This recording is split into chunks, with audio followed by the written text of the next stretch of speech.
Baik, selamat pagi untuk kita semua.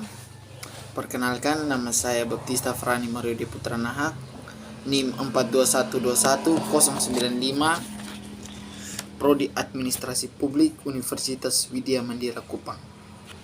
Di sini saya akan menjelaskan tentang bagaimana cara seorang pemimpin dalam menyelesaikan masalah untuk memenuhi tugas akhir semester mata kuliah kepemimpinan. Baik, ada 4 hal yang harus diperhatikan ketika kita menjadi seorang pemimpin dalam menyelesaikan sebuah masalah. Yang pertama itu hindari menjudutkan salah satu pihak. Artinya, sebagai seorang pemimpin itu harus adil dan bijaksana. Tidak boleh membeda-bedakan karyawan yang terjadi di dalam konflik tersebut. Misalnya, karyawan itu memiliki pangkat atau jabatan yang lebih tinggi, sedangkan yang satunya lagi tidak. Nah, itu tidak boleh, karena kita sebagai pemimpin harus mendengarkan kedua belah pihak agar bisa mengambil jalan keluar untuk menyelesaikan konflik yang terjadi dari kedua belah pihak. Yang kedua, kita sebagai pemimpin harus bisa menjadi mediator yang bijaksana.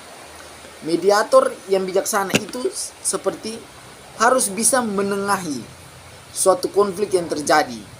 Kita sebagai seorang pemimpin harus mendengarkan kedua belah pihak. Misalnya, pihak yang pertama menjelaskan konfliknya, sedangkan yang satu lagi menjelaskan konfliknya.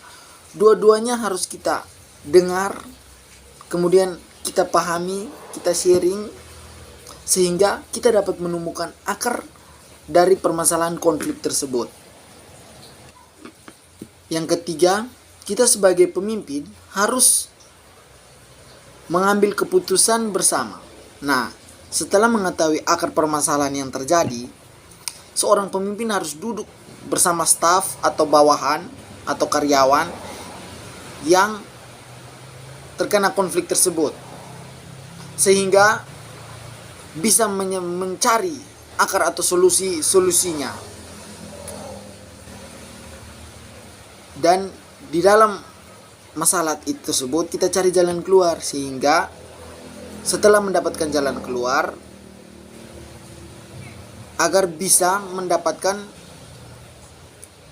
salah satu masalah yang terjadi itu kita mencari jalan keluar, sehingga jalan keluar yang diambil itu dapat berguna bagi atau dapat diterima bagi kedua belah pihak yang terjadi konflik, agar tidak menimbulkan rasa pilih kasih dari pemimpin kepada bawahan yang sedang terjadi konflik.